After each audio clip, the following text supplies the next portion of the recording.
It's another beautiful morning right here in the Federal Capital Territory. Good morning and welcome to Daybreak on Trust TV. I'm Darshan Hussaina Usman, and today in the studio I am not alone as I have someone new, someone different and someone special in the studio with me. Am I just very, very new? Yeah, on the Daybreak, yes, on Daybreak. Okay, yes, this is my first time on the Daybreak. I'm glad to be here. My name is Martia Umar. Thank you for joining us on the Daybreak. It's really good to have you here, Martia. And it's wonderful doing this with you. Yes. So talking about, things happening in the country, the light situation has, definitely improved, yes, in most parts of Abuja. And then talking about the field queue, yesterday, while I was going back home, I didn't see any queue at all. But, it's a face this morning again. I seriously don't understand what's happening. These things just come and goes. It's just like a flash. Things just happen and you're wondering, what's happening? I think that's the case for Nigeria. We're just facing a really hard time right now. And what we really want is for all of these problems to go away. Yes, go away. And I'm glad we're having improved power supply and the fuel queues are disappearing. And I'm glad. But do you think everything happening right now undermines everything the government has actually done so far? I wouldn't say that. I think it's a collective responsibility and each party involved has played their part correctly. Nigerians have played their part. I was surprised when there were no, let's say, protests about the few queues. And I think everybody... I think Nigerians are literally tired. Tired and we could say we understand the situation more. I think Nigerians are beginning to read more and learn more about what's happening in the polity. And also, I think the government is doing their best, but Nigerians just need to see more. So we're clamoring for more. And let's see where this leads us. Okay, fantastic. Now, today on Daybreak, we will be discussing ASUU's strike, even as it lingers as many students return home, plus a look at the booming software development company in Nigeria, and also Atiku declaring for presidency and implications for zoning. And as usual, we'll be bringing you top headlines from the national dailies. But first, the news highlights. Chairman of the Independent National Electoral Commission, INEC, Mahmood Yakubu, says the regulations and guidelines for the 2023 general elections will be ready 10 months before the election. This is contained in the INEC Daily Bulletin issued on Tuesday, following a hint by the INEC boss when he received a delegation from John and Catherine MacArthur Foundation in Abuja. The INEC chairman recalled that in 2019, the commission faced the challenge of time constraint due to the uncertainty that trailed the electoral legal framework, which resulted to the commission signing off on regulations and guidelines on January 19, 2019, few weeks to the election. Yakubu added that INEC had virtually finished the processes. And it's not very good news as bandits have killed 3 persons and abducted 16 in 4 villages in Gasol local government area of Taraba State. And reports say that the bandits operating on motorcycles invaded the affected villages on Monday night. In Karar, 2 persons were killed and 1 other person abducted, while in Dinyawo, Badija and Quentin sent each of 3 villages, and they were attacked in those villages as well. And according to reports, the bandits were alleged to have crossed from Plateau State, where there were soldiers and police, to set up a camp at Hirmoy and Shofol Forest in Gasol area. And reports say that the bandits have threatened to attack the entire villages in Gasol chiefdom and warned of revealed to the security agents. And confirming the attack, the police, a spokesperson of Taraba Police Command, DSP Usman Abdullahi, said the victims of kidnapping and not promptly informing the police, adding that the relevant information and activities of the bandits is hampering police investigation and action. All right, moving on to the final highlights. Lingering foreign exchange scarcity in the country has continued to worsen, even as the exchange rate on the parallel market is inching towards 590 naira per dollar. According to the Manufacturers Association of Nigeria, the development may lead to massive job loss in the manufacturing industry, among other sectors. Reports say on Tuesday the exchange rate stood at 585 naira per dollar and 785 naira per euro on the black market as against the 582 naira per dollar last Friday.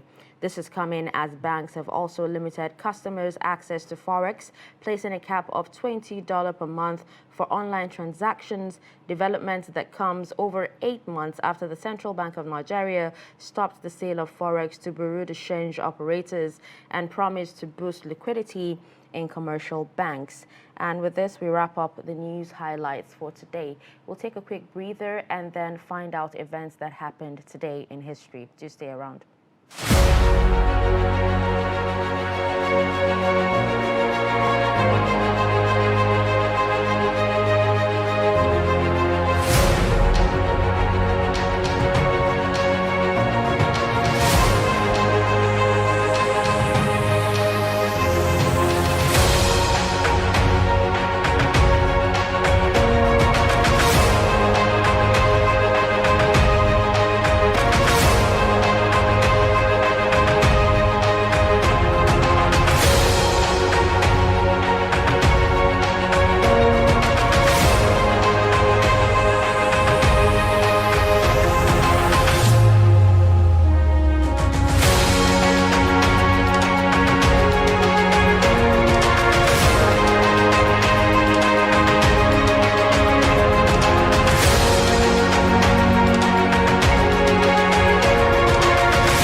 All right, welcome back. Now, today, as you can actually see, is World Tuberculosis Day.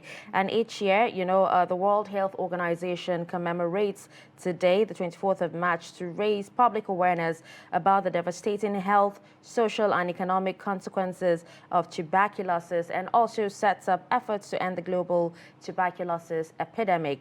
And according to the World Health Organization, 66 million people, or 66 million lives so far have been saved since 2000 by global efforts to end tuberculosis, and 9.9 million people fell ill with tuberculosis alone in 2020. And then we also have 1.5 million people that died of tuberculosis in 2020 as well. Those are very, very huge numbers, if you ask me. But I'm glad people are beginning to be aware of tuberculosis. And I remember in 2018, when I went for a training about, how to report tuberculosis and how we can actually spread this message. There are mechanisms that have been used. And I'm kind of impressed when it comes to tuberculosis, which a lot of people think that it's a death sentence. It's something a lot of people do not even believe in the first place, that it exists. But with this kind of awareness, creation of awareness, advocacy around tuberculosis, we're now seeing improved medical attention being given to this tuberculosis patient. People are being aware about the, all of the things that you need to do when you're infected with this disease. And it's kind of impressive. So today we'll continue to raise our voice and continue to spread the message about tuberculosis and see how we can eradicate it completely in Nigeria and all over the world. Yes, a global effort needs to, come to play in that. All right. Now, aside from World Tuberculosis Day, today is also International Day for the fight or for the right to the truth concerning human rights violations and for the dignity of victims of human rights violations. Today is also International Day for Achievers, and also today in 2013, 25 people are killed by gunmen in a coordinated attack in Adamawa State, Nigeria. In 2020, Japan's Prime Minister Shinzo Abe announces postponement of Tokyo 2020 Olympic and Paralympic Games until summer of 2021 because of the worldwide COVID-19 pandemic. This particular pandemic actually cost a lot. It stopped a lot of things from happening, in the world. And also in 1991, Ayrton Senna wins the Brazilian Grand Prix for the first time in Interlagos in Sao Paulo. And these are some of the events that happened in world history. We'll take a quick break, and when we come back, it'll be time for the newspaper review. Do stay with us. But in a situation where you find that a person look at the same, not necessarily tribal or regional. but I have said that.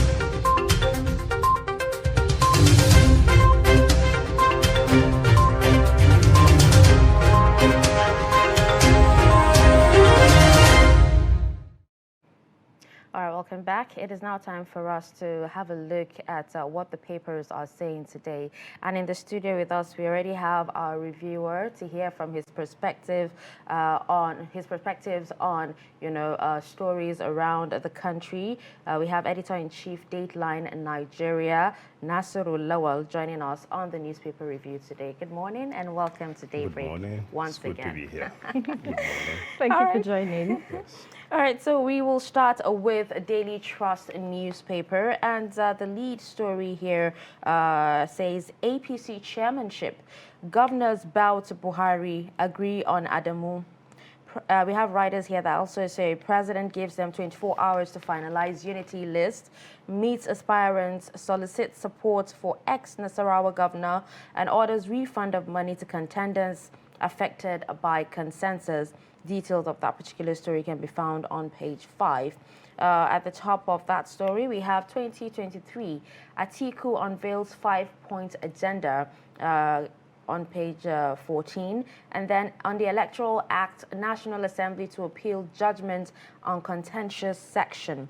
And we also have a pictorial here of scenes from the fire outbreak at an illegal petrol storage facility under the bridge at Apongmon in Lagos yesterday. Also, flu. Nigeria loses over 2 million birds in 391 firms. Yet some more stories on the footnote there that says Northern petrol marketers to suspend sales over transport claims.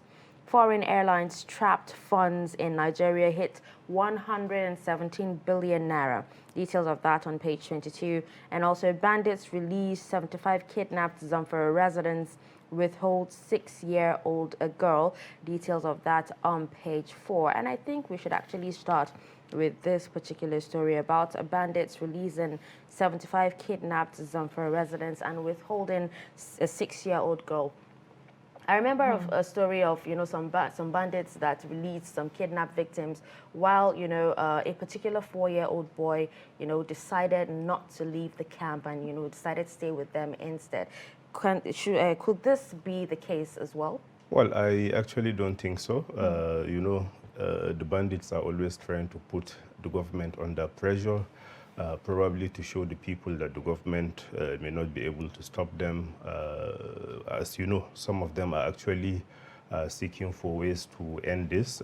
They are seeking for ways to reconcile with the government so that they end all the problems. But now that they are withholding this little girl, I want to believe they just want to put the government under pressure so that people will see that maybe they have become something that the government can just not stop.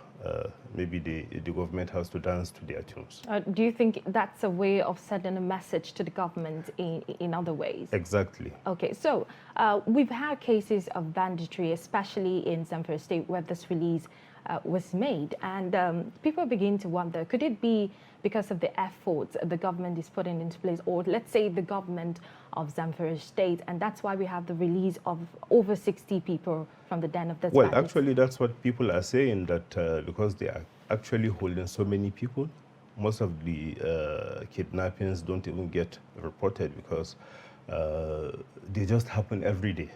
There are so many that the media cannot even keep tab with all the things that are going on.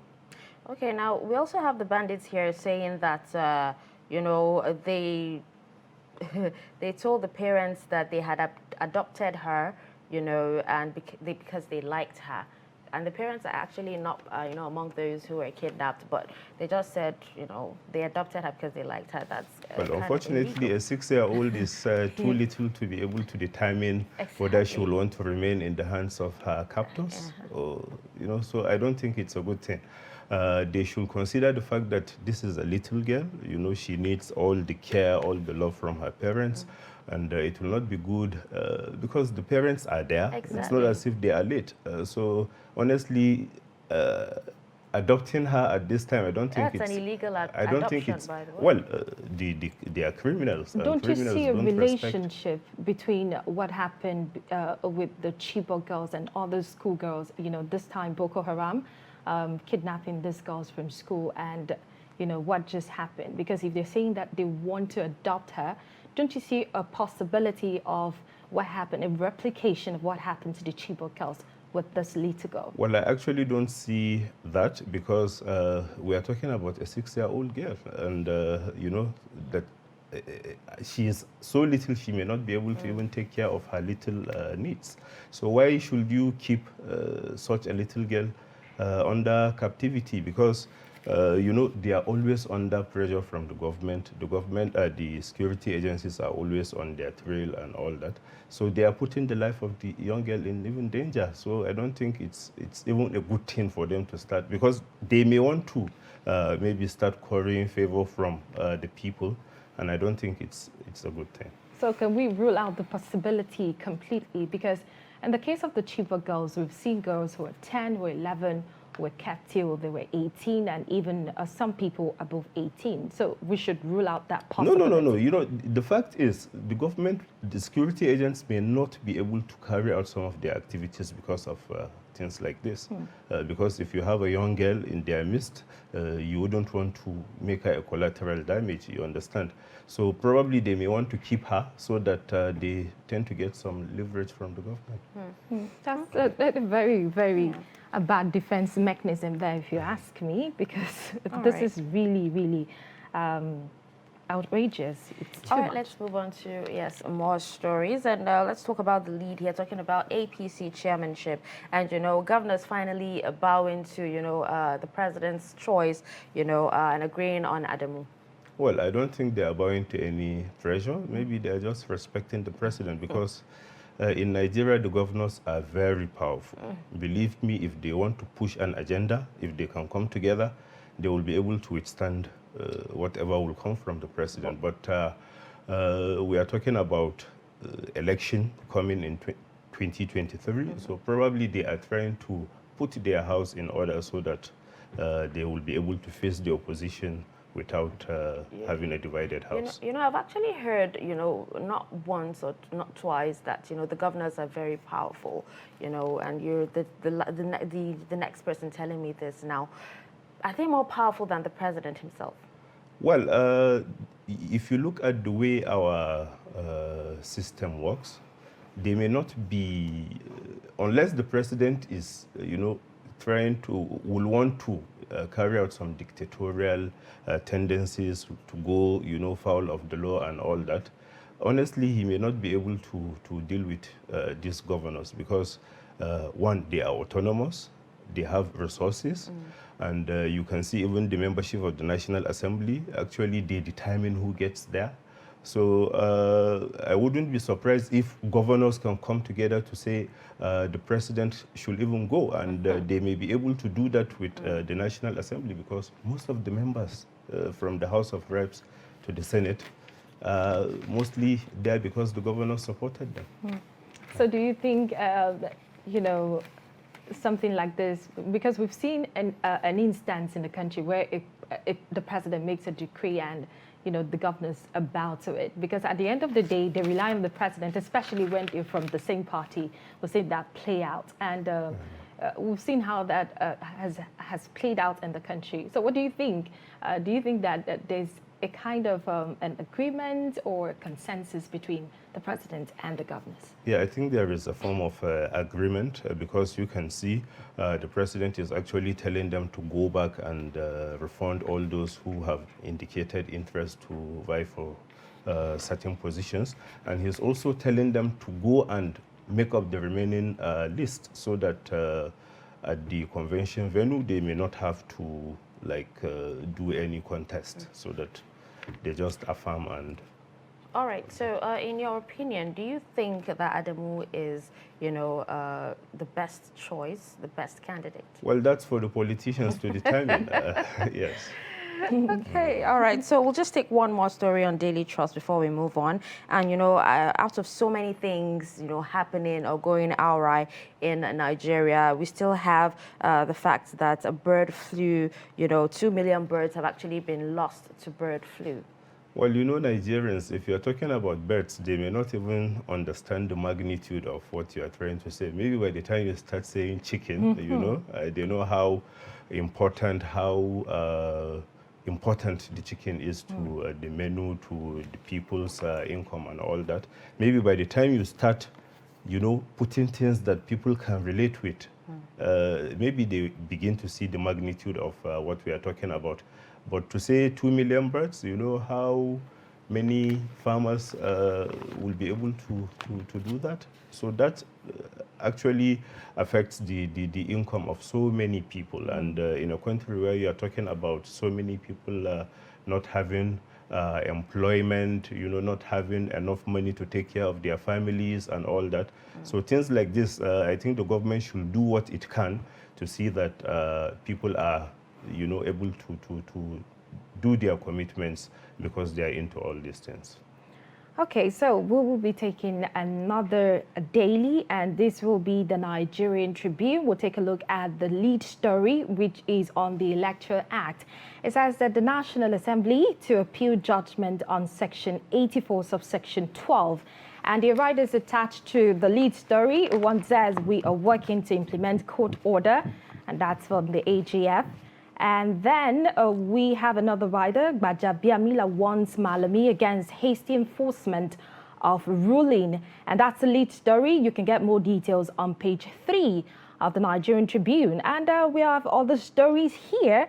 The Lagos ride making the front page of Nigerian Tribune. It says Sanwo-Olu rolls out 1,000 cars for taxi scheme. That story is on page 28, the Nigerian Tribune. And then Penkerson blames fuel scarcity on lack of forex.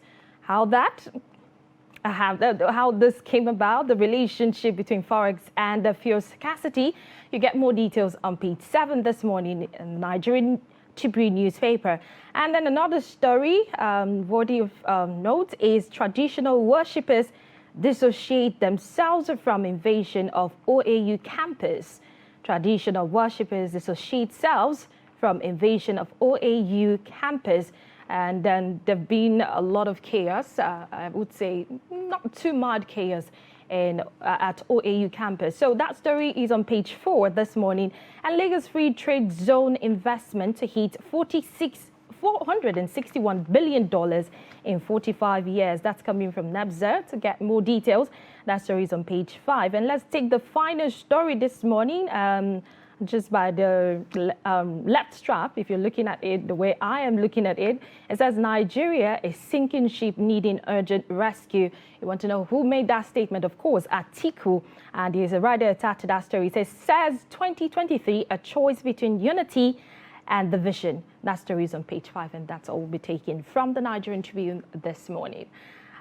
Coming to look at this, I think it's pertinent we start with this one that has to do with our country. Nigeria is sinking ship needing urgent rescue. That's coming from Atiku. What's your take on that? Well, you know, Atiku is one of the leading contenders for the 2023 presidency. That's what so many people are saying. And this is not the first time that he will be coming out to actually show interest in running for president. He did that in 1993, and then he had done that from 2007, you know, all through to 2015, to 2019. And now he is also interested in running for the same office in 2023. So I will expect him to have studied the situation. Even though so many people may disagree with some of the things that he will say, but he will say it the way he sees it, so that people will want to take him to account on all the things that he is already saying, because you can see from some of the things he said, he has already started making some promises. I saw in his declaration speech where he said He feels like a 25-year-old, so you can actually call him a youth. If you take a look at that, maybe he's trying to address those who have shown concern that most of the leading contenders are old politicians, and there is need for us to have younger people to run the government and all that. So he's trying to like tell the world that, okay, he also feels like a young man, so you should consider his maybe his government as that of young people. He's actually saying that he will work with many young people, and he's going to be a bridge between the old politicians and the younger ones. That is yet another promise. And in the past, we've actually seen so many promises go unfulfilled. You know, him, you know, coming out with his, you know, agenda and everything. How do Nigerians know for sure that he will fulfill these promises? Well, until he gets there, they remain just promises, because, well, the problem is, I think this is the right time for the media and even the people to start taking note of all the things that all these politicians are actually saying, so that once they are there, you will be able to hold them to account, because these are things that they are saying themselves. It's not as if somebody is forcing them to say it. So if you haven't done your homework, why should you start saying things that, you know, probably you may not be able to even implement? We also have Umahi pushing his presidency agenda. Well, you know, Umahi is in the news. Actually, he's facing lots of pressure. Exactly. He's not even sure of his status at the moment. He has appealed quite all right, but the court judgment may go against him, so he may be left with jobless, in a manner of speaking. So probably that's why he has already started so it's talking like a about the fallback presidency. plan for him. Yeah, it's like a fallback plan, because even if he doesn't get to realize his that ambition, at least being a major player, he may be able to get one or two things from whoever happens to be the president in the end. Okay, let's move on. Let's get to the lead story where the National Assembly is appealing judgment on Section 84, subsection 12. And that kind of sparked a lot of controversy when it came up in the National Assembly, and then the president having a say on this. And then Gbajabiamila is warning Malami against hasty enforcement of ruling. Of course, the court just gave a ruling on this, and, you know, as it is, when the court gives a ruling, enforcement is the next step. Yeah. So what's your perception on all of this? Because, you know, the National Assembly has the opinion, the presidency have an opinion, and then the office of the Attorney General of the Federation is being rolled into all of this. It's actually interest at play. You know, people are just, you know, looking at their own interest. But I want to believe that we should allow the courts to determine who is right and who is wrong, because you can see even the lawyers are divided over this, and maybe the courts should be able to handle this, you know, with all the speed that it requires, because I see so many people running, you know, foul of the law if they don't do this in good time, because if you go with what Malami is saying and then you do exactly what the court judgment is now saying, and then in the end the court rules against you, you know, you may be left in the lurch. So what like the speaker is saying, if the Attorney General is rushing to enforce this, it will look as if he actually has an agenda. And I read so many pieces where people are saying that even the judgment itself is forum shopping. But I have also seen what the Bar Association is also saying, that people should not be questioning the legitimacy of court rulings and judgments. They should allow, because there are actually procedures to handle all these things. So why don't you go back to the court? Whatever it decides, then you live with it. Okay, but then why was the suit filed all the way in Abia and not, you know, in the Supreme Court in Abuja? And even most of the lawyers are actually against this particular ruling. Well, that's actually some of the things that people are saying, that they went to Abia because they were actually looking for a judge that will do their bidding. But that's just speculation, because unless you are able to prove that, it will remain just a rumor. But honestly, this is something that our laws should be able to handle.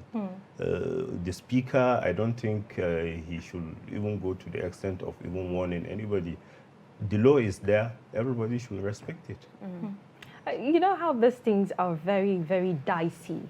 You know, the law is one beautiful sector. You know, you can tilt it, you can just do what you want as long as you're able to interpret it the way people would just accept it. And if you're not very contented with whatever ruling comes out of the court, and that's why we have the option of appeal. So let's see what happens. I don't know if this will be appealed, but or if it is subjected to being appealed too, but let's see what happens at But the end even of at it. that, you remember you can only go to the level of the Supreme Court. Once it decides, After the Supreme Court, yes, that's exactly. the end. So. All right, now before we take a quick breather, let's take one more story on the Nigerian Tribune. And this particular story is actually everywhere, almost everywhere on the front page of the newspapers today, and it's talking about how Sanwo-Olu, rolls out 1,000 cars, for taxi services or taxi scheme, saying it's going to reduce the rate of unemployment in Lagos.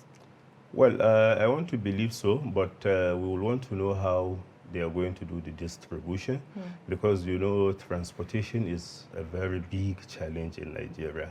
So many people are owning cars because of the nature of the transport system that we have. I know so many people who will want to maybe do away with their vehicles if they are sure wherever you want to go to at the time that you want to go to, you will be able to do that with less problems. Then why even own a car? But now that he is coming with this, I don't think it's even for the government to be spending hard-earned money, doing all this. They should just create the enabling environment so that those who see that as something that they can make money out of can actually go into it without necessarily using money that can go into education, can go into provision of healthcare and other important things. But this is Nigeria, and it's actually being counted as one of the achievements of the administration. When we talk about taking care of unemployment in the country, I remember a state governor who's still ruling, in the state of tackling unemployment in a particular state, had to distribute wheelbarrow to the youth. And, it just makes you wonder, what could we have done better to eradicate unemployment in the country? Now, 1,000 taxis have been rolled out for the taxi scheme, and then you have a state government putting down wheelbarrow to be given to the youth. Some even give yam and hose. Yes, cutlasses. Yeah. So you can see that some youths are not okay with this, and some youths may not take this the right way. Shouldn't be like a forum where you ask the youths, what do you want? What do you want the government to do to eradicate poverty or unemployment in the country? Actually, because we have not been taking what the youths actually want into consideration, this is one of the reasons why you see people collecting money and then using it to do buy phones, do Facebook and all that, because you have not actually done your research to know exactly what these people are after. And even our curriculum in the schools, we are churning out graduates, without showing them, without teaching them anything about being self-reliant. So you come out of the institutions and then you start waiting for jobs that are not even there. So honestly, we need to take a look at how we even address our policies. If we are doing anything for the unemployed, we should be able to take their input so that we will know exactly what we need to do, so that we don't end up applying the wrong medicine for the wrong reason. Okay, with that, we'll move on to the next paper, which is the Nation newspaper. Yes, on the Nation newspaper, we have the lead story talking about Buhari. Governors agree on Adamu as consensus chair. Writers here that say Senator Nnamani South, Senator Kyari North are endorsed as deputy chairman on unity list. No election at convention. Other chair aspirants to get refund of a nomination fee. We also have this story that talks about National Assembly to appeal judgment voiding Electoral Act, Section 84, subsection 2. Now, IMF ready to lend more to Nigeria is yet another story on the front page of the Nation newspaper. And we have a pictorial of the cars or the taxis, the 1,000 cars from the, transport scheme in Lagos. If you go to the top of the page, you'd find Ogwanyi Oladipo, 35 others in PDP zoning panel. You also have Soyinka decries protest over OAU VC, says agitation's crazy. And then millions gone as fire raises Lagos Benue markets.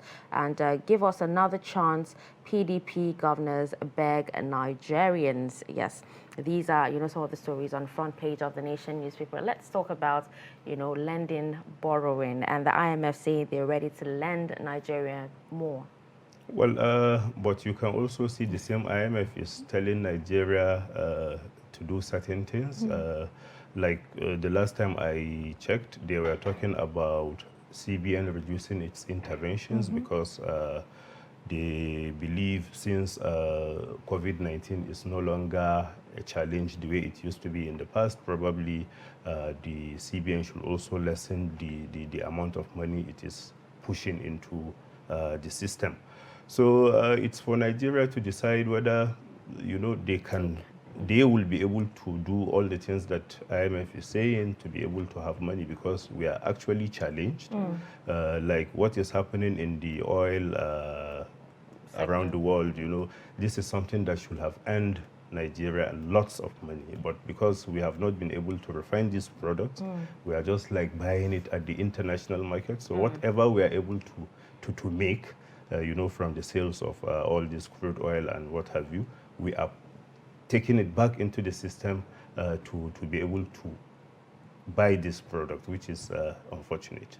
I remember you talked about IMF speaking about our borrowing, the stance of our borrowing in the country, and also World Bank did say something about this. And now IMF is ready to lend us money. Should we be worried about this?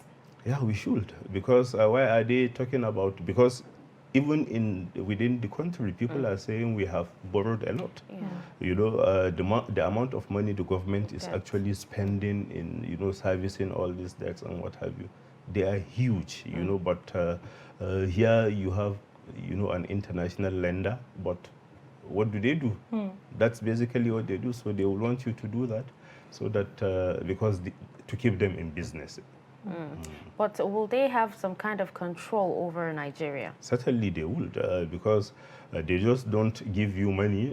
There are certain things that you need to do to be able to get their money, so that, because they wouldn't want to put their money where it may not come back. Yes. So they want you to show them some certain things in place before they give you their money. But is that, like a big issue in Nigeria? Because, we've borrowed from China, we've borrowed from World Bank, we're borrowing from IMF. If we stopped the borrowings today, will, things pick up for the country? I don't think so, because we are talking about cutting cost of governance. We've not been able to do that.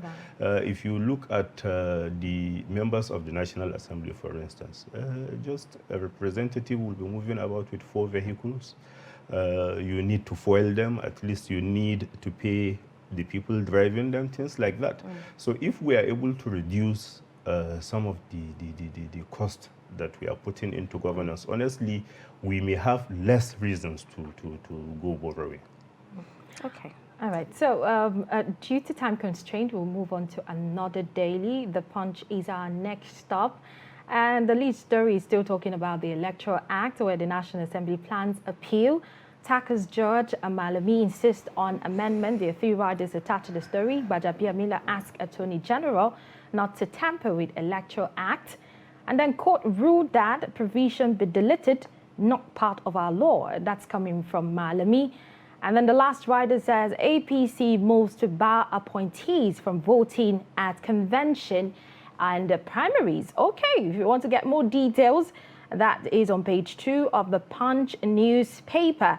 And let's take a look at this. That says PDP governors list Buhari regime's economic woes and boast better leadership. That's on page 14.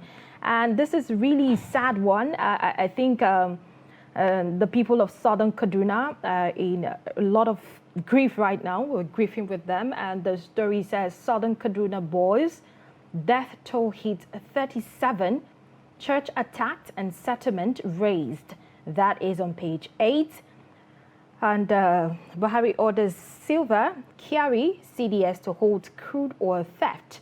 That is on page 19. We seem to be talking a lot about the theft, and a lot of Nigerians believe a lot has not been put in place to stop the oil theft. But you can get more details on page 19.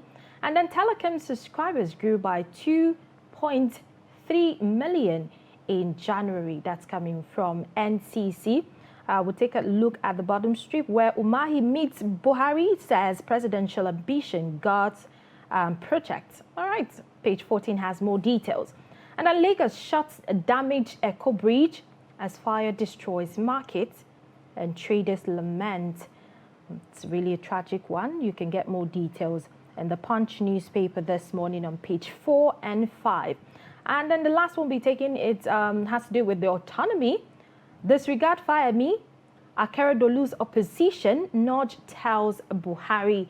That is on page 11. And yes, let's put this to our analysts. Southern Kaduna, when you look at some of the pictures coming out of this part of the country, what people complain about, you just understand that grief is so real. And I feel that some of the stories, I don't know if it's because of the perception to what's going on in Southern Kaduna, or a lot of people are tired about it. I feel it's underreported, and people necessarily do not want to, say so much about what's going on in Southern Kaduna, right from the time of the time of Lekwat, and then until this time, we're still having these issues.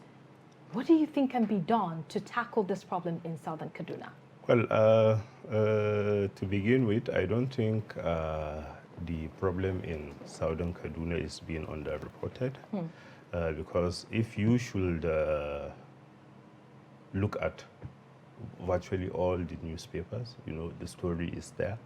What I find difficult to comprehend actually is the fact that this thing has been happening, decades back, and still we have not been able to find a lasting solution to them. That's just my biggest problem with the whole thing, because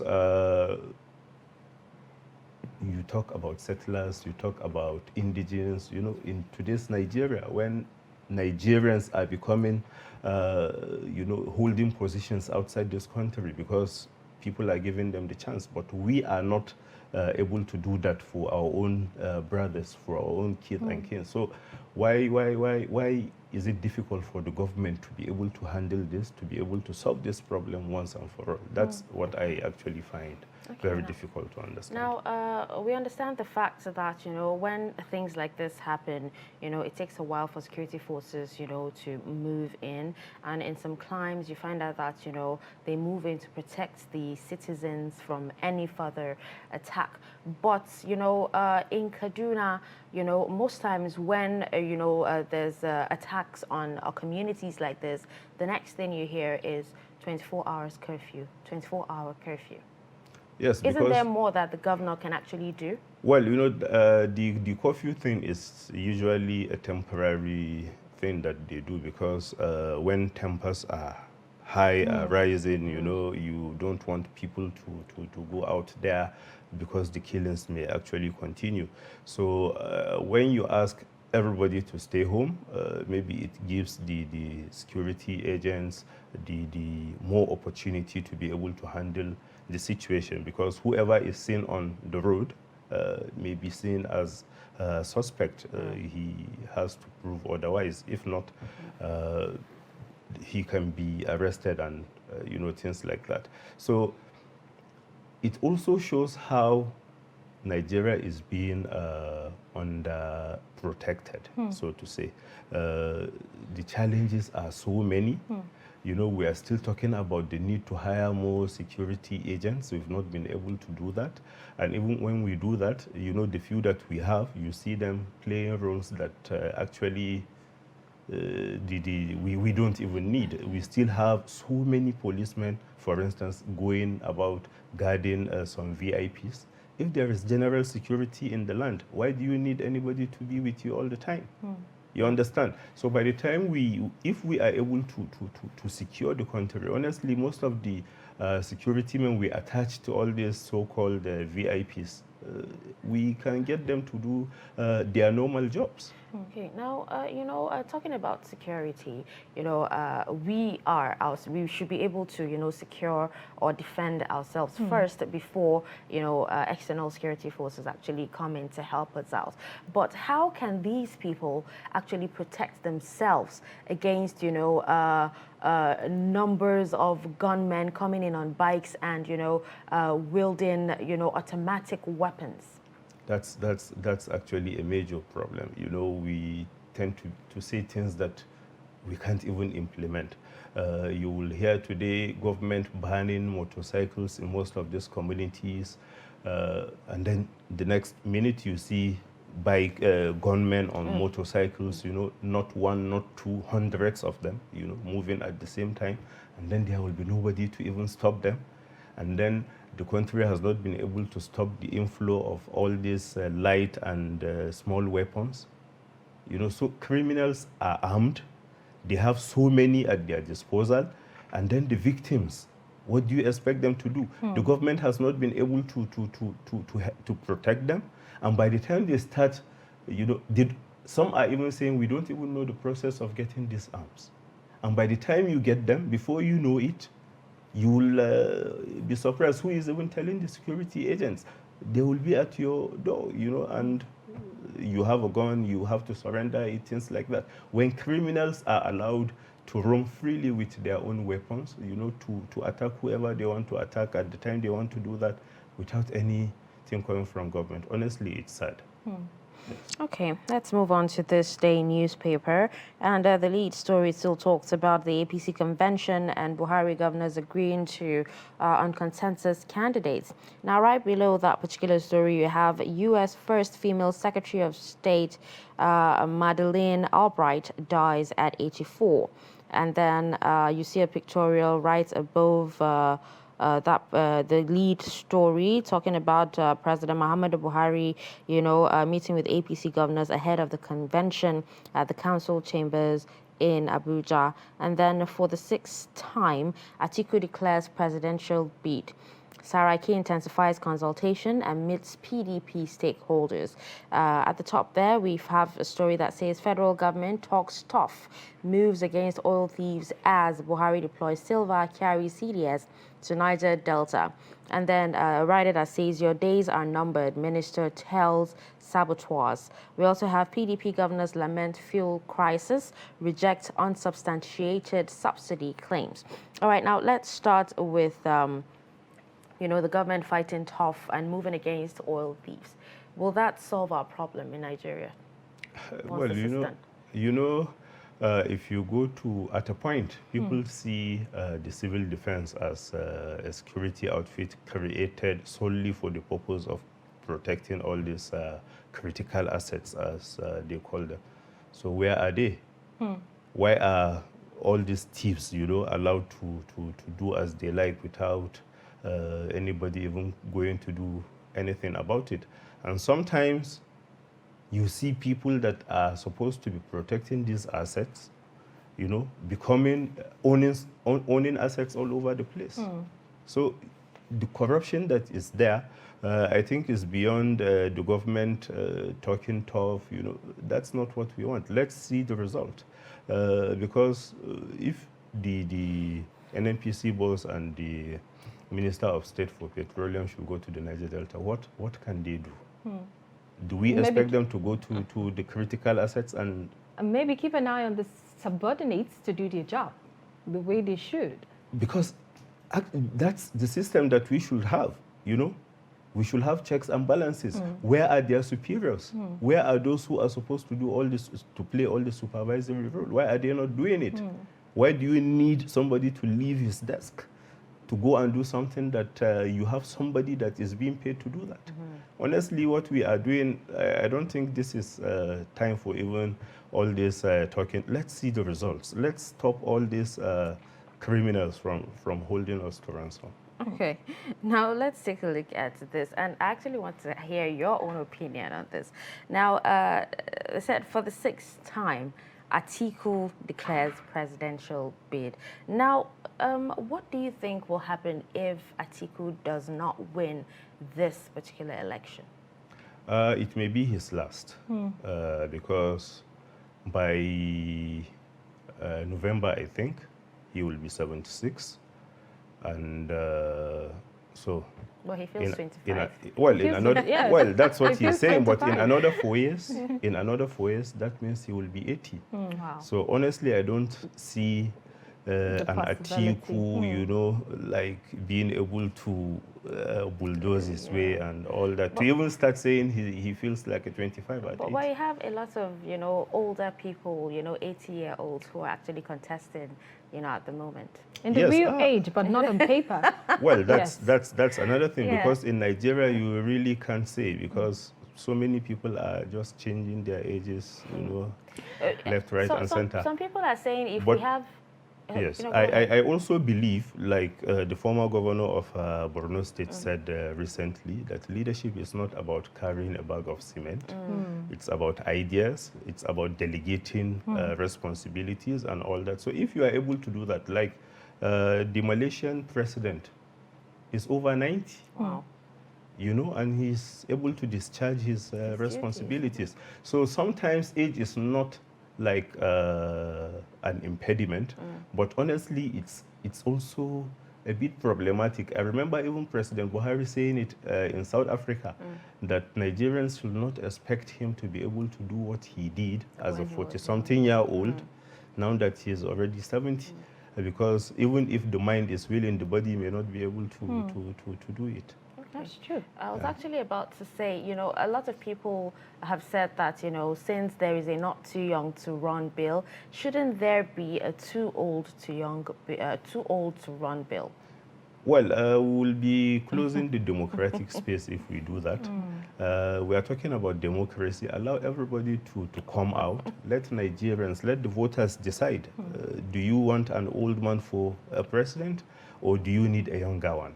It's something that the electorate should. And luckily for Atiku, the constitution did not say you can't run for so number of times. So he can run until he feels no longer interested in it. It's all about the acceptance now. Yes. But let's take this last one that says PDP governors lament a fuel crisis and reject unsubstantiated subsidy claims.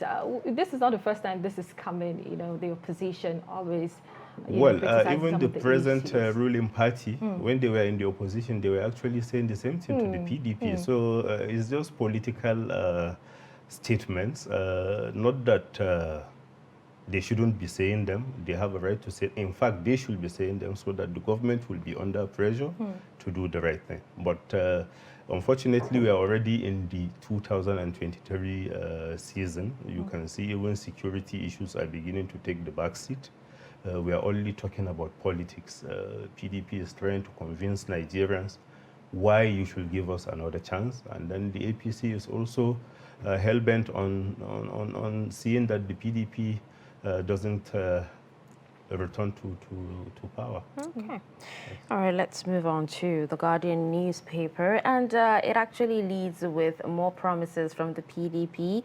PDP governors, you know, resolving to change leadership in 2023. And we have writers that says Ishaku or Tom Ugwanyi, Fayose, 34 others in panel on zoning. Atiku says 2023 is a choice between greatness and destruction. And then more writers, Fintiri dumps governor's camp for Atiku. Lawmakers excited over Saraki's presidential ambition as well. We also have, if you go down a bit, you have on page 3, defection. Ayade knows fate tomorrow as Umahi remains unworried. And on page 5, you have death toll rises to 37 in southern Kaduna as youths burn herders' settlements. That's in protest.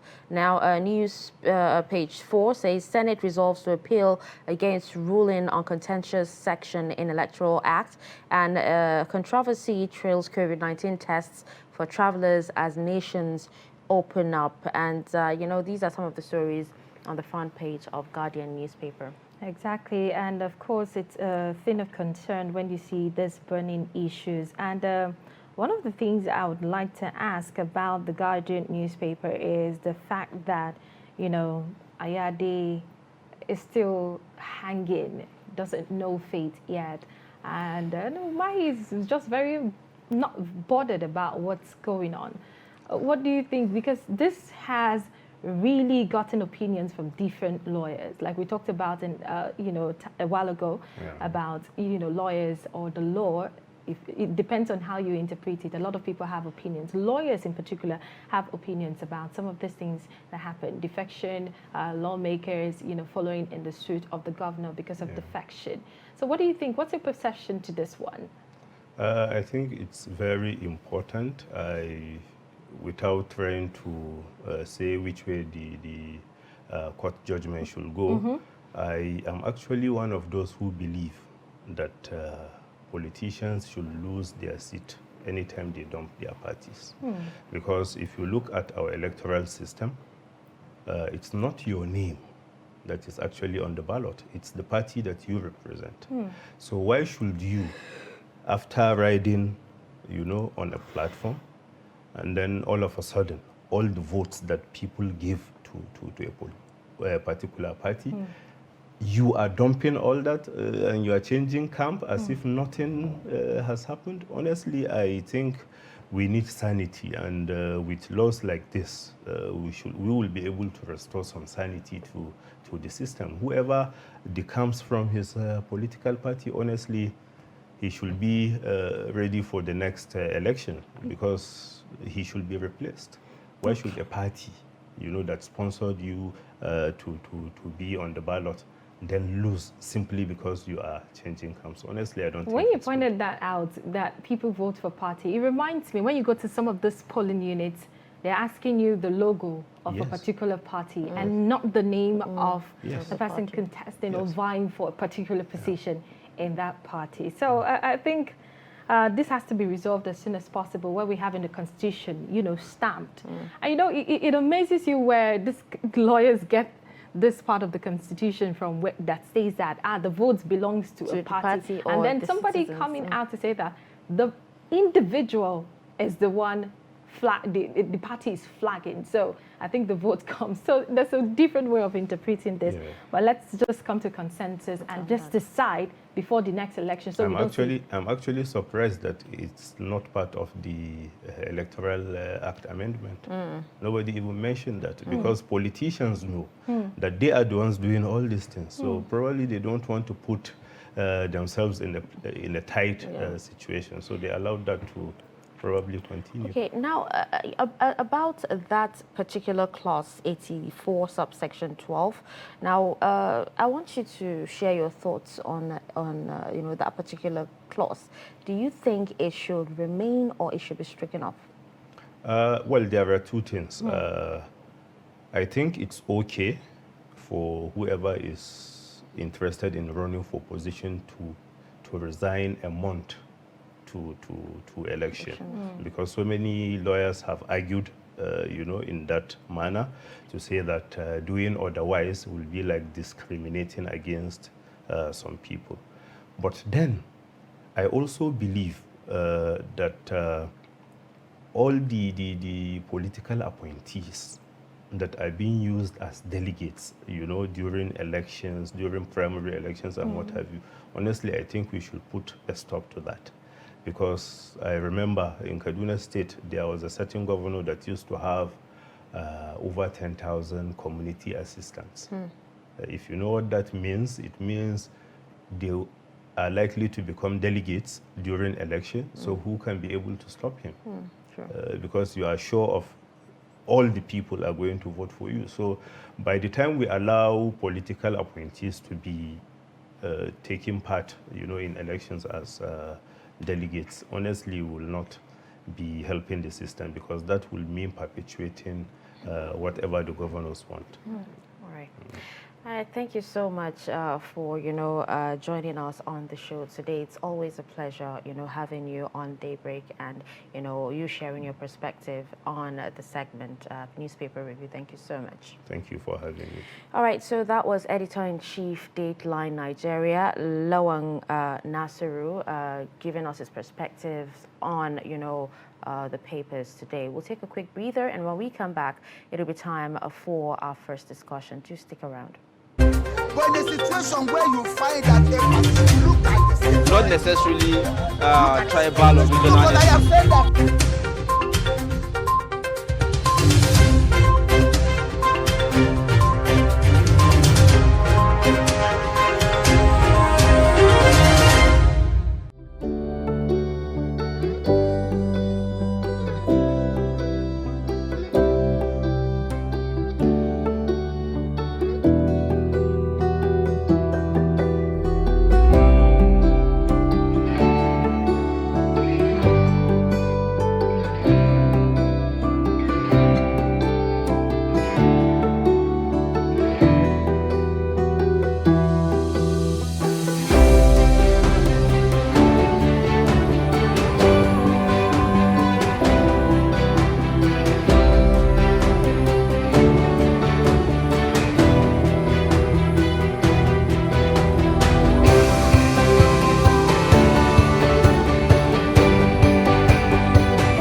This is Trust TV, documenting the Nigerian story. Coronavirus disease, COVID-19, is an infectious disease caused by SARS-CoV-2 virus. Most people who fall sick with COVID-19 will experience mild to moderate symptoms and recover without special treatment.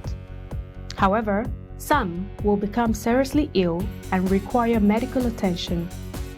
The virus can spread from an infected person's mouth or nose in small liquid particles when they cough, sneeze, speak, sing, or breathe.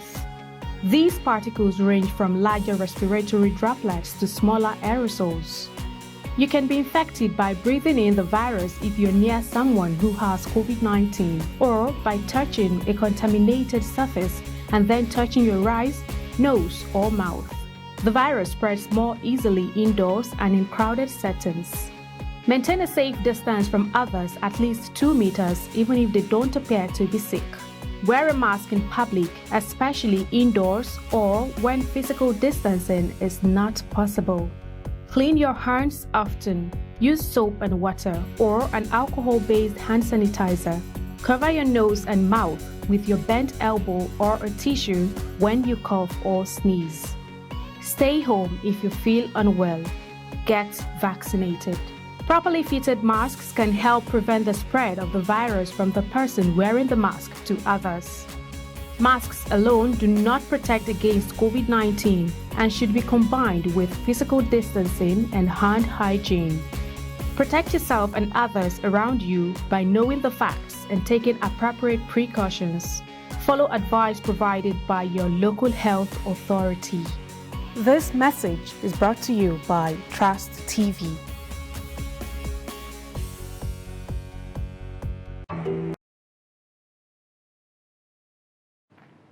All right, welcome back. In case you just tuned in, you're watching Daybreak on Trust TV.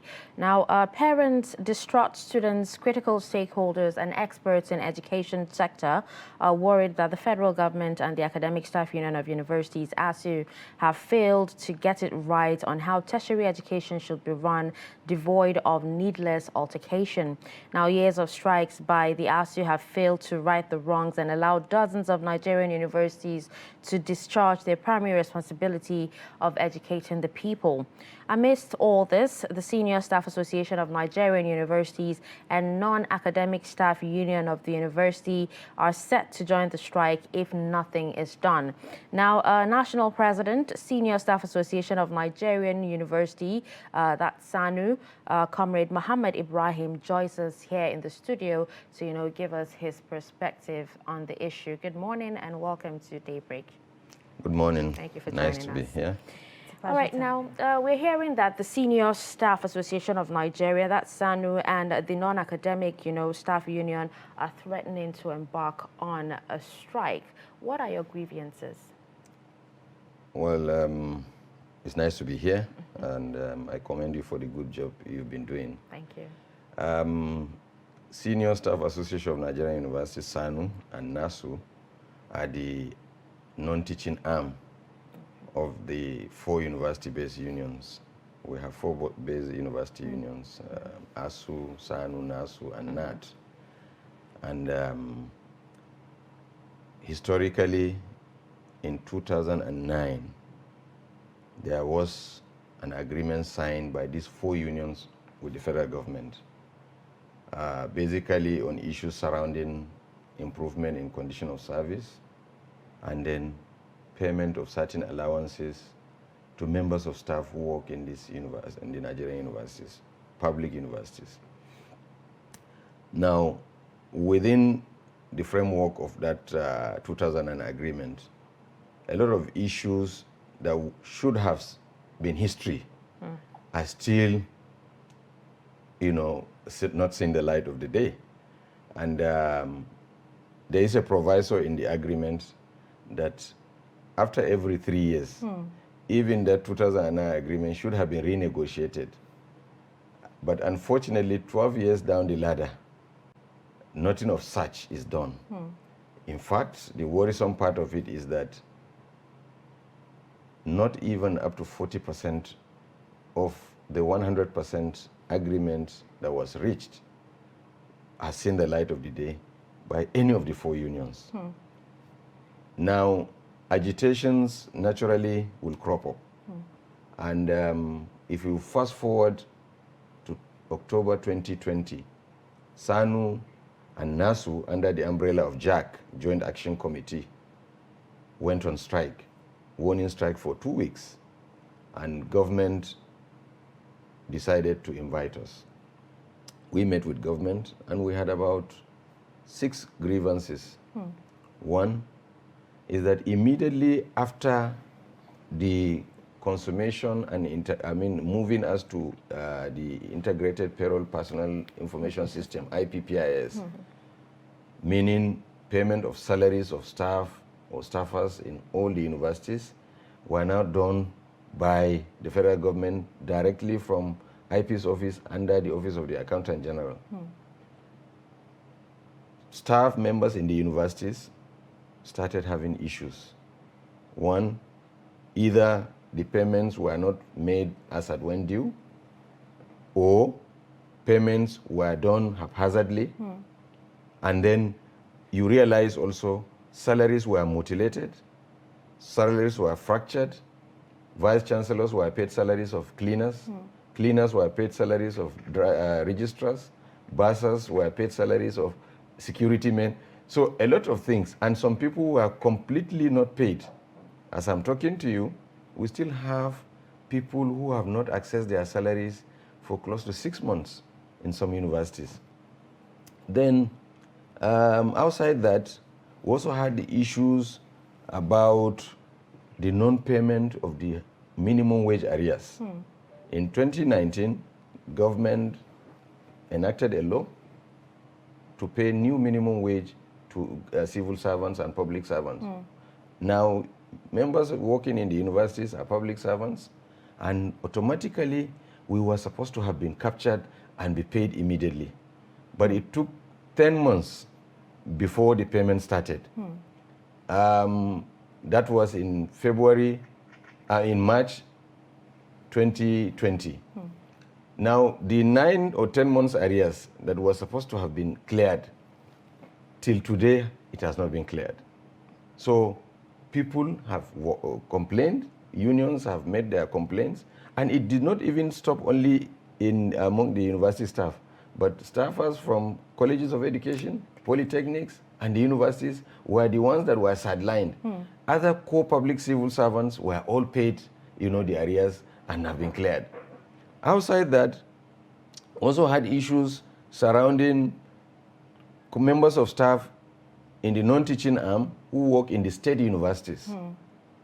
Of late, you would have seen that a lot or some of the state governors have been competing among themselves, establishing universities left, right, and center.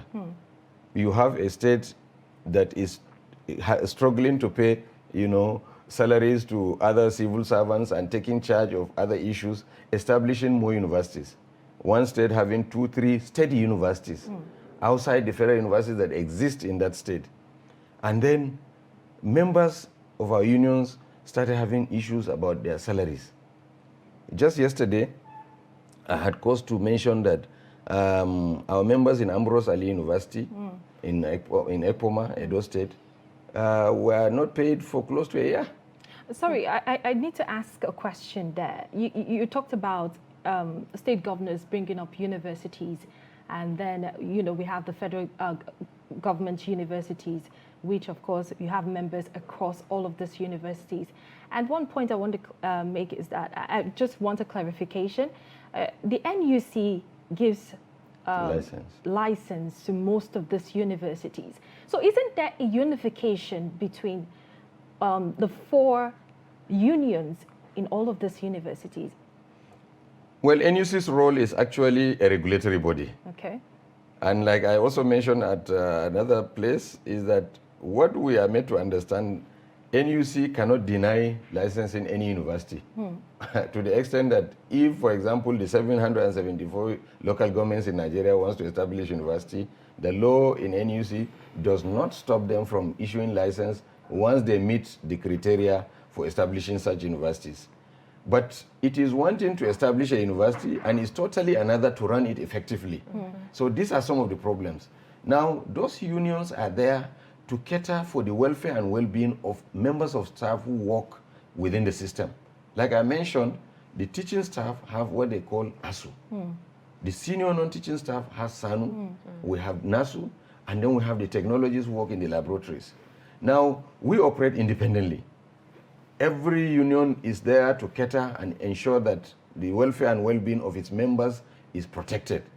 Now, the plethora of establishing, or the news, normal of establishing universities is not the solution to what we think should be, because it's not the number of universities that should matter, but the number of universities that will be able to undertake what they are supposed to do, primary assignments. Universities are supposed to conduct researches, teach, and then also extend some services to the community, whether within their precincts. Now, you are all aware that a lot of us have been complaining that we have been dishing out half-baked graduates in our universities. This may not be totally wrong, or it may not be totally false, because the universities are not well funded. There is no way you can have a university without funding it effectively. And part of the funding is beyond having structures of classrooms and labs, but also ensuring that members of staff who teach, who administer, who do security services, who take charge of these students when they are in the hostels, when they go to clinic if they fall sick, and other services they need are also paid as at when due, and that the rules of engagement given to them or assigned or agreed with them by the government is also done in a way that they will also feel that at the end of the month they will be able to take home their pay and take care of their families. Okay. Now, you talked about, operating independently, yet, your demands are quite similar with that of ASU. And then we've seen in the past that most times, it's usually when ASU comes out, you know, to protest, you know, and, fight for, you know, what they deserve, that SANU, you know, follows suit. How is that, and why is that? That is a total misconception, and it's totally false. Okay. We are not an appendage of any union. And if for any reason and by coincidence, our struggle or our agitation it happens to come at the same time, it's just a matter of coincidence. But SANU does not wait, or NASU does not wait for any union to go on strike or to agitate before we do so. This is because, like I said, we are a registered trade union, we are an affiliate of NLC, we have our license to operate, and we do not need anybody to prompt us to do anything that we do. But like I said, what we have today as part of our grievances is the lack of fulfillment of signed MOUs and MOS. I have said that in October 2020, government sat with us, not with ASU or with other unions, but sat with JAC, made up of SANU and NASU, to agree that these problems that I have listed and others were to be taken care of within 6 weeks. For example, what I did not mention to you was that we realized that we were shortchanged in the payment of the earned allowances, and that government did promise to give the JAC of NASU and SANU the sum of 30 billion naira. Until today, since October 2020, less than 8 billion naira was released. And then, like I mentioned, the issue of the minimum wage arrears, which is also something that should have been cleared off and forgotten, and that we universities have been asked to collect and submit their data and make their claims very clear, and we have done so. We have submitted to the budget office, and we've been waiting, and these things have not come on board. Outside that, we also did complain. We may have some similarities in our demands, like you mentioned, the issues about the lack of having visitation panels to visit universities and investigate. Now, then government did constitute those committees, and the exercise was done. But till today, we have not also seen the white paper telling us the outcome of the assignment taken on the visitation panel, and then the renegotiation, which we have been agitating for. That I told you that at the end of every 3 years, as agreed in 2009, unions such as ours will again meet with government to appraise the implementation of what was agreed, and then with a view to moving forward to understand that whether there was need to improve on what was agreed or to delete or add, as the case may be. So SANU is an independent body. We are not an appendage of any union, and that we do not wait for any union to prompt us to agitate for our members. Okay. This is very clear. You did say that when the minimum wage, when the enactment of the Minimum Wage Act was, out there, people started implementation, but it was 10 months after that the implementation, and then till date, the arrears are yet to be paid. Yes. Okay, so one of the things you mentioned also was, the meeting with the federal government. That's around 2020, October precisely. We had another one in February 2021. Yes. So, and the problem, one of the bone of contention there was the IPPIS, which of course the university system has provided a solution to that. That is the UTAS, which the federal government has a problem with. Now, the IPPIS, according to the unions, is not serving the purpose which is being set up for. And the UTAS, of course, the federal government has a problem with that it's not visible. I can hear some people say things about the UTAS. So could there be a compromise at the end of the day where, the IPPIS becomes what is being used and not the UTAS? Can there be a compromise at some point? Well, clearly, IPPIS is not serving us as members of staff in the universities. And the unions under the umbrella of JAC, NASU and SANU have clearly sat down to look at the situation, and we have now proffered a better solution. If it is the issue of centralizing payment and ensuring that payments are made seamless and that peculiarities of the university is, brought to bear. We have today created what is called the 3 Ps, U3Ps, the University Peculiar Payroll and Payment System. That's aside from the UTS. UTAS is a product of ASU, Okay. which I am not competent to speak about because I do not know anything about it. Okay. But the 2 other unions have also come up with something that will take and replace IPPIS for us. So and does we have written ASU agree? government. Does ASU agree with SANU on this one? Well, The we have UPP? not been able to sit on the same table with them to discuss that. Okay. And I wouldn't want to accuse anyone. So but don't you see a because disparity between the two? UTAS being presented by ASU, and then we have the UPP. U3PS. Yes, from NASU. Well, for us, you should have also known that in the university system, it is the unions comprising of SANU and NASU that have the staff that pay salaries, prepare salaries, pay salaries, and administer the universities. So who is more competent to bring a solution to what affects payment of salaries? So now that's the problem, because this should have been, thought of, set aside before meeting the federal government and presenting UTAS. What I've just said is that we were not consulted when UTAS came on board. It's a product of our sister union called ASU. Okay. We have our own U3PS, which we have written government that we are ready to present as a solution to solve the problems militating against the effective running of universities in terms of payment of salaries and allowances. And that, like I have said, in our union, we have bursary staff whose duty is to prepare payroll and pay.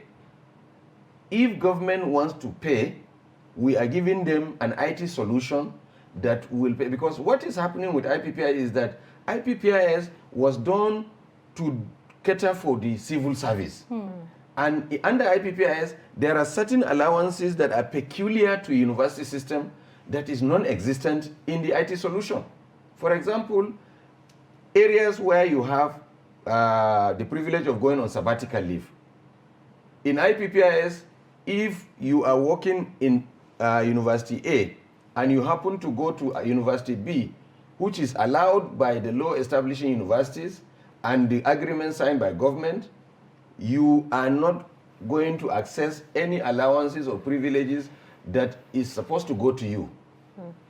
Universities cannot run without having adjunct professors, teachers who come from abroad, teachers who come from other universities to also come and teach, senior members of academic staff who also will go on sabbatical to share knowledge and acquire new skills, are not supposed to be removed from the payroll of their mother university if they are doing sabbatical in another university. They are still supposed and they are allowed by the rules of engagement to also enjoy certain allowances from the 2 universities. And then also the flexibility of making payments at a point that is required. Universities are run at the speed of light, naturally. You don't wait for the bureaucracy. If you want to employ somebody, for example, today, you will have to wait for somebody somewhere in the ministry to give you approval, to come back, have interview. People are competing. University is universal. If you have somebody who is competent, who is adequately prepared to do a job, the universities hire him and immediately his services are engaged. It's just like an breach of private sector. But under the IPPI system, that is not possible, because for everything that you will do, you need to run to Abuja, you need to get approval, you need to be enrolled biometrically, and then a lot of bureaucratic reptipism is involved, and therefore the system is no longer moving at the speed that it should. And that is why the universities are becoming more and more problematic in terms of running its affairs. Okay. Look at the example of the issue of the energy sector today. Universities are virtually run on diesel because there is no electricity. Now, how much do you think the universities will spend to run even one faculty? or even an administrative block, you know, without this flexibility of having access to their funds as at when due. Okay. Now, aside, going on strike, isn't there any other option, to have your demands met? Because over the years, we've seen, so many strikes, and then, the students seem to be the ones at the receiving end. And there are actually reports that, these students are right now, due to the strike, embarking on skills acquisition and, almost giving up on the, education sector in Nigeria. When I speak about strikes, I speak with a lot of emotions because I'm also a parent and I feel the pulse of every other parent. And because we work also in that kind of environment, we also know that the students are not happy. Nobody is happy. And that is why SANU as a union, and with our sister union called NASU, we are the last that you will hear speak about strikes because we know. They say he who wears the shoe knows where it pinches. There is no way you can sit, unfortunately, and see that you are being denied your own rights and privileges and you will not agitate. Strikes are legal. Strikes are a product of the law. And there are processes and procedure of going on strike. For government to have sanctioned that unions are free, the labor law allows that unions can withdraw, or members of staff can withdraw their services, and that is what is called strike. In SANU, for example, we did not just jump one day to declare strike.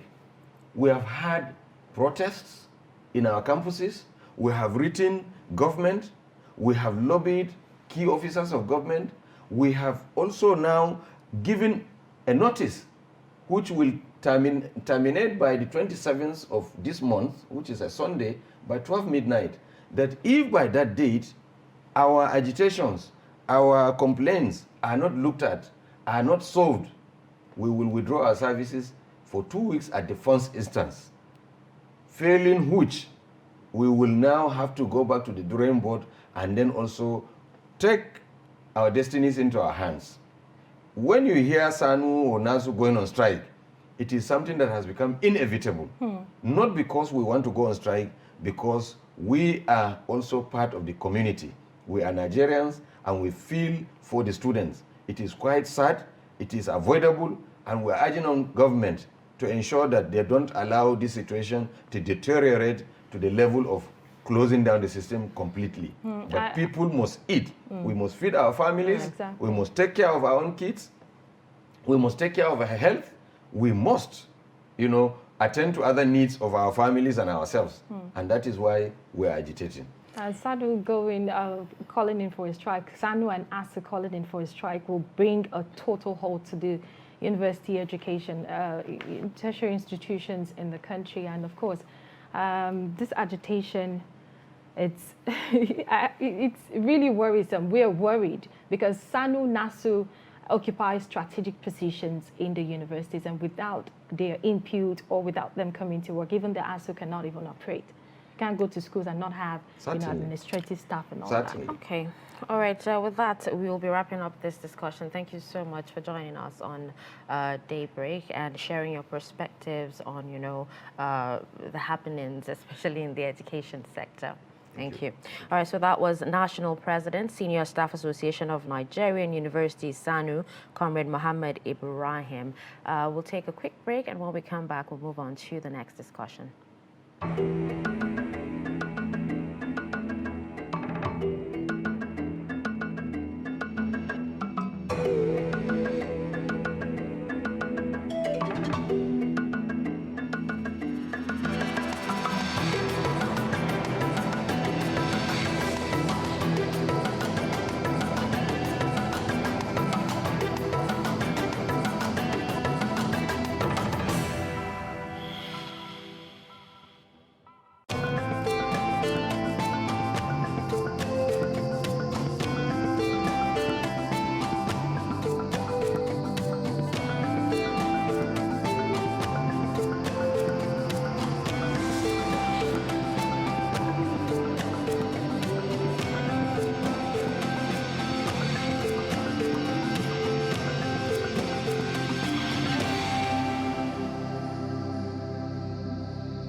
Thank you for staying with us. You're still watching Daybreak on Trust Television, and it's the second segment of the discussion we're having on Daybreak this morning.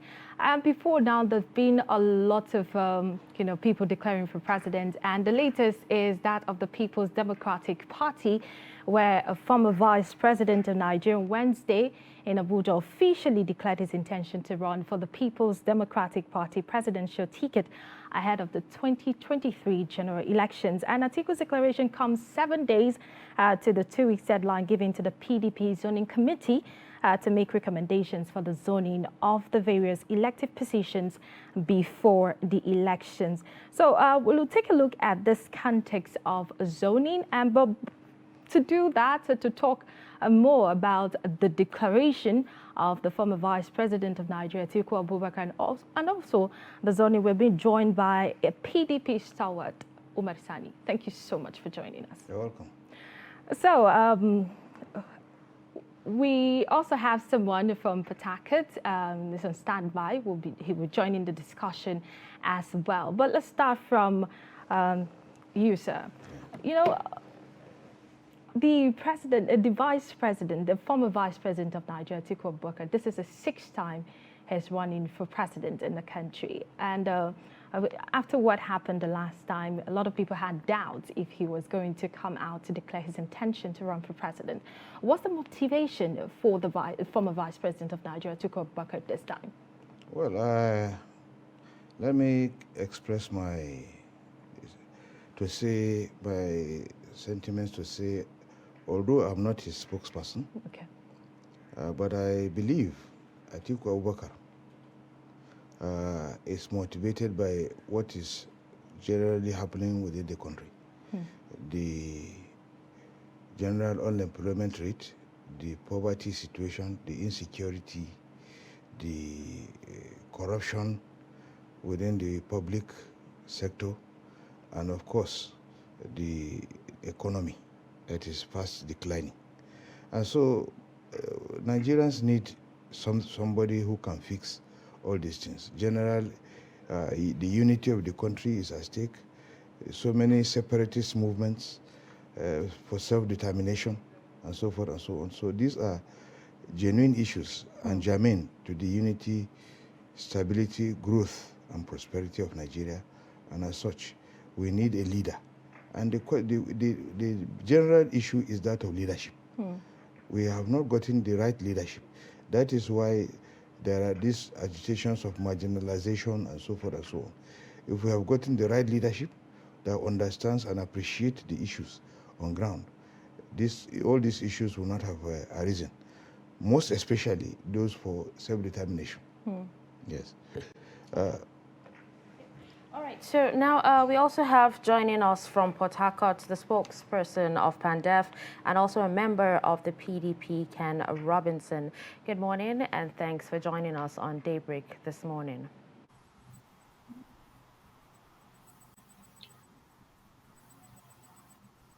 Good morning, Trust TV and viewers, wherever you're viewing us in the world. Good morning. And let me do it. All right, so now Atiku has actually set the record, and this is the 6th time he's actually running, for elections, since for a while now. And, what is the motivation for the Turaki of Adamawa?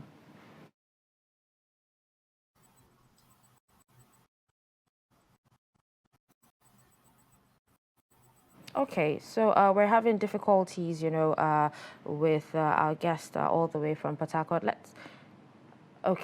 Let's come back to our guest in the studio. Now, Atiku has actually declared his intention, it's all known, and he has actually given out his 5-point agenda, what he hopes to actually work on. And there's been so many promises in the past, and, nothing has actually been done about it. What makes his agenda different and unique? Well, let me first and foremost say that Atiku's agenda is not in isolation of the PDP manifesto. It was gotten from the PDP manifesto. Okay. And the manifesto of the PDP has been laid bare, and Nigerians have seen our manifesto earlier on. We have had an Obasanjo-Atiku 8 years of presidency, and they have laid bare their manifesto. One of them was debt relief, and we were almost debt-free during their tenure. So many technological advancements were made, in terms of the internet and the telephonic systems and so forth and so on. And there were gainful employments. The prices of food items within the country was relatively very stable, and we had a lot of fight against corruption, because it was during the Obasanjo-Atiku era that so many anti-corruption agencies came into existence. The EFCC Act, the ICPC Act, the Nigerian Financial Intelligence Unit was separated from the EFCC, all intended to fight corruption. And so they did their best during their time. Nigerians were very excited that for the first time, public servants were arrested and dealt with on the issues of corruption. And so, but with this declaration here,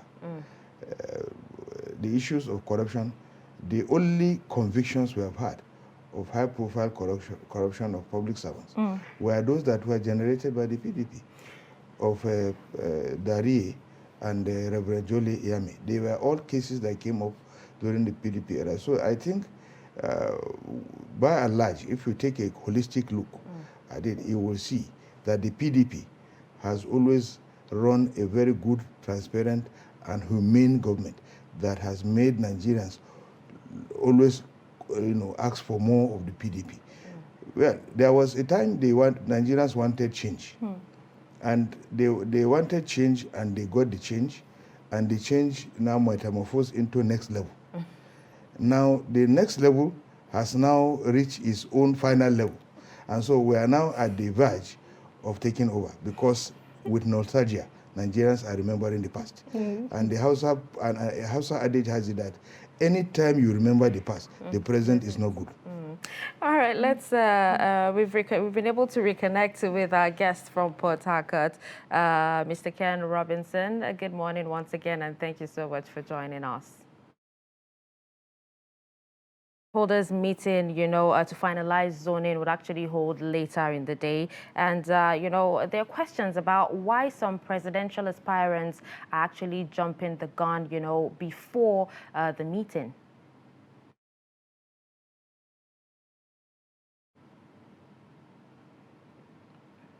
Okay, we seem to have an issue with his connection. Let's, direct that question to you, well, Mr. Umar. Let me clearly state that the issue of zoning has been a very vexatious issue within the PDP. It has been vexatious because each segment of the society, as we are in Nigeria, has one reason or the other to argue that power must shift to its own side. If you take, for instance, the Southeast, they have argued that, one, they have been a stronghold of the PDP. Since the PDP was established, the PDP has never lost the Southeast, and they have never gotten the presidency. So their argument is that this is their time, this time around. Now the South-South are also arguing that, of course, they are also a stronghold of the PDP, and they have done it only once. And so they want to do it again. And so that at least they should have that feeling, that which is embedded in our constitution, that opportunities for all, equal opportunities for everybody. So they also want to, they believe, of course, they are part of the minority, but that they can rise to any position. I understand the PDP set up a 37-man committee on the zoning. And of course, Atiku during his speech talked about unity. And recently, the South-South leaders had their meeting, the Southwest leaders had their meeting, and they agreed that it will be zoned to the South this time. And now we have Atiku, of course, he's not from the South. Where do we place this? How do PDP intend to play out this when the election starts? I was trying to come to that. Now, if you take the general holistic look, Now, the Southeast and the South-South are arguing, holistically, that in the whole of the Nigerian context, power must shift because the North has done 8 years, or it is going to do 8 years with Buhari, and of course Umar Musa Yar'Adua had done 2 years, and then in totality 10 years. But in the real context of the matter, it is a party affair, and as a party affair, political parties chart their course, and they have their own zoning. Now, the PDP cannot behave like the APC or Accord Party or any other party. We have to behave within the context of our arrangement. And the PDP Constitution, Section 7, recognizes that the zoning is acceptable within our party. Now, taking a look at the 16 years of the PDP, the North has only done it for 2 years. Obasanjo did 8 years, and President Goodluck Jonathan did 1 year as acting president and 1 year as a substantive president, and he was re-elected for another 4 years. So if in totality, you have 14 years out of the 16 years of the PDP. And of course, he also went for re-election in 2015, President Goodluck Jonathan, and he didn't get it. So if he had gotten it, it would have been, the South would have gotten it for about 20 years. Now, perhaps. Now, the North argued for it in 2019 within the PDP and got Atiku on the ticket, but he didn't win. Still, the North felt, no, this is still our time. So we have to, somebody must get it before we will be assumed to have taken our chance. And so these are the contending issues within the party. And because of that, some other reasons were also brought up. For instance, most of the people who are contesting for the presidency at the moment within the PDP, especially from the North, have at one point or the other abandoned the party. For instance, Governor Tambuwal had defected to APC before he finally defected back to PDP. Bukola Saraki had defected to APC before defecting back to PDP. Apart only perhaps Bala Mohammed, Senator Bala Mohammed. But if you take a look at mostly all the presidents, Atiku has also defected to APC at one point and then came back to PDP. So the argument is that they have abandoned. If Konkoso is also a member, is also vying for the presidency, he has also defected and has come back. So the argument has always been within the party that why should defectors now be the ones enjoying the perquisites of the party when the party is approaching a period where it is assumed. Was that a reason why Tambuwal was not given the chance? Because he was going to declare for president from PDP, rather. Yes, no, he is still contesting. Okay, now Yes. On the primaries. Before we continue, let's quickly take this report on Atiku's declaration. He declares for the 6th term to contest for the presidency. Atiku Abubakar says his persistent push for the #1 political seat is propelled by the spirit of the Nigerian dream. Who could have ever imagined an 11-year-old village orphan who had to rear other people's cattle to raise money to feed his family would have the opportunity to go to school for free, raise through the cadre of a decent profession, establish successful businesses, and become the vice president of this great country.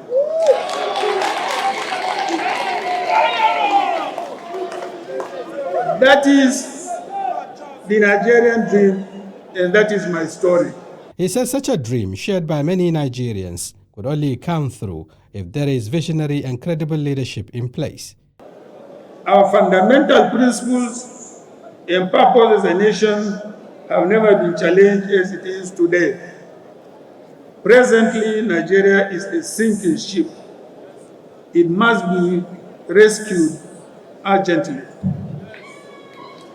That is why I am happy to announce my candidacy for the President of the Federal Republic of Nigeria. the Waziri in Adamawa, who painted a picture of a country working on Parajai robe due to negative trajectories, assured he has the necessary antidotes to reverse the trend.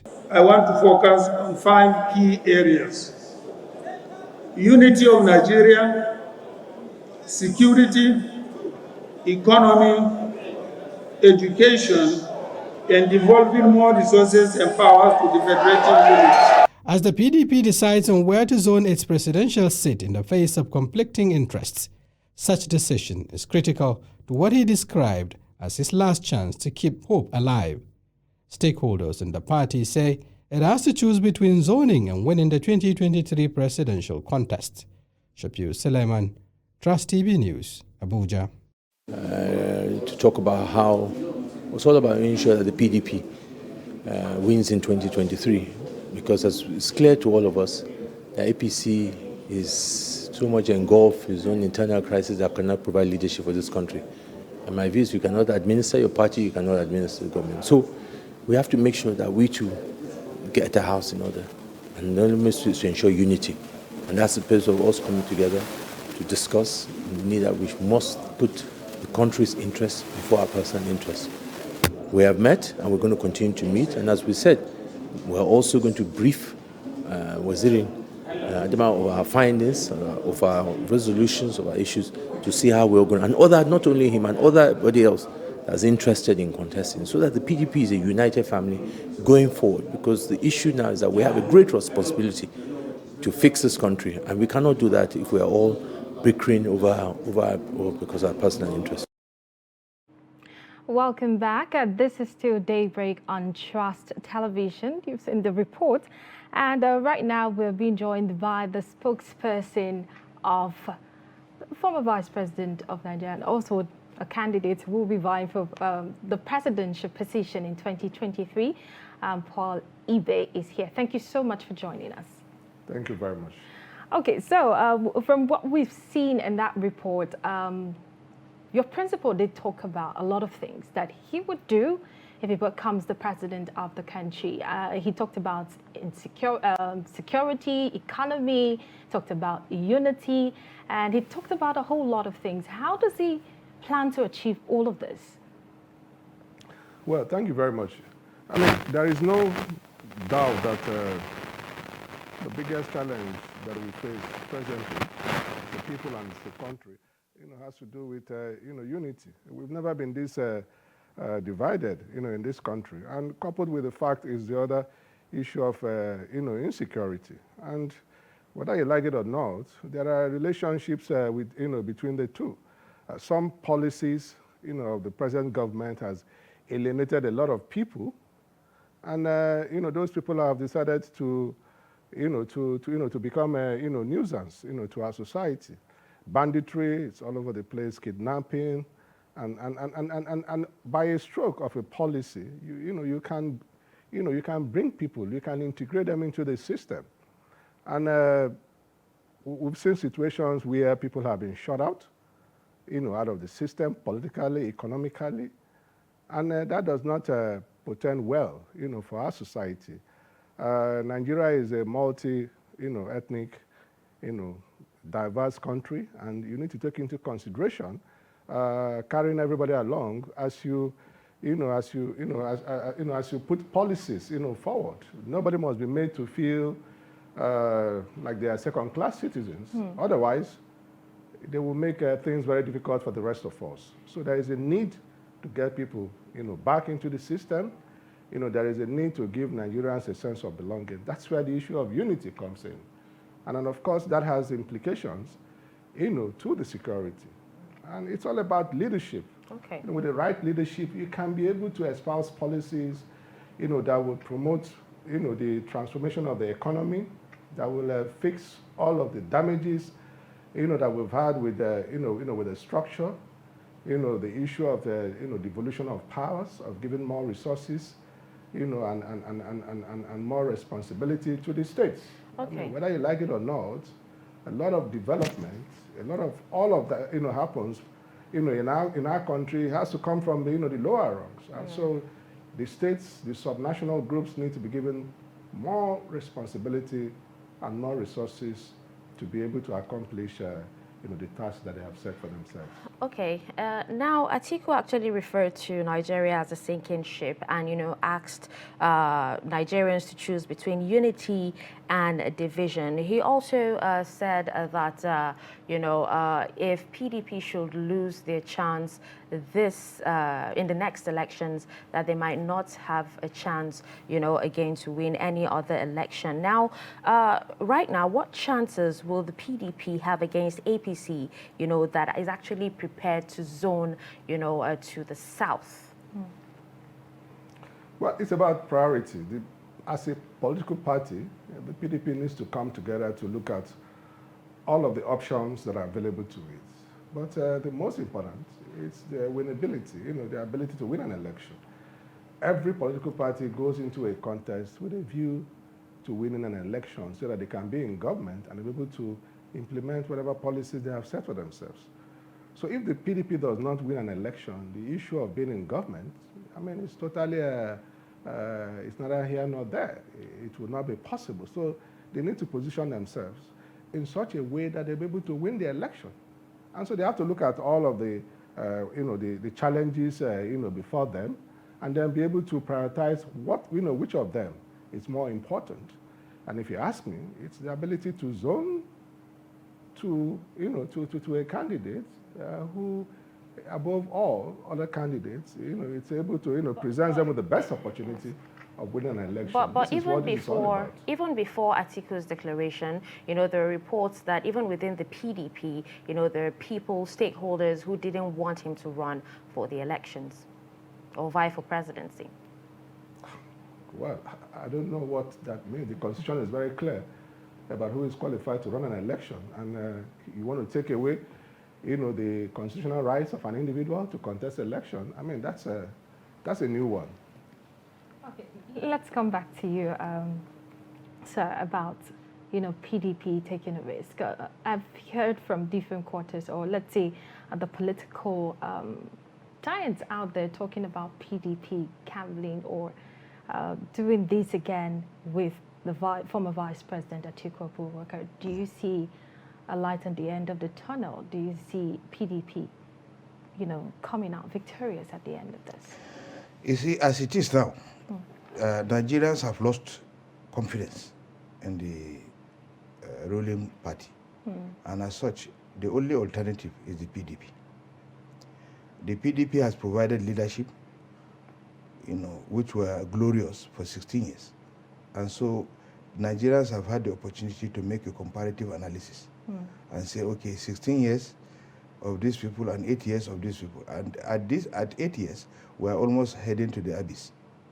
So Nigerians know that any reasonable, very good candidate the PDP presents will take the day.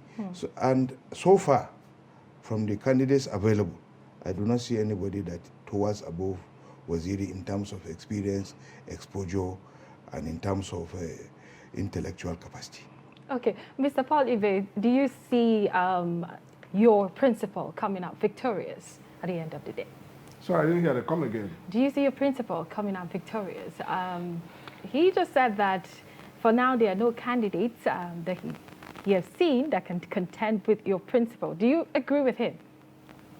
We are not, make no mistake about it. We are not saying that there are no candidates. And what we're saying is that Atiku Abubakar towers over and above, whatever it is that is available presently. You see, Nigeria is at a junction. Nigeria is at crossroads.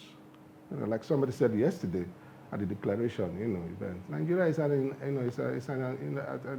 ICU, and the signs are there.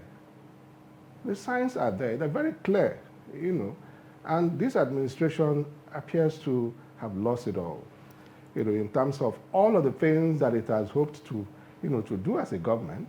And, you cannot spend the best part of 8 years, criticizing the government that you had replaced. You were brought as a transformational, government to change all of the things that were wrong with the system.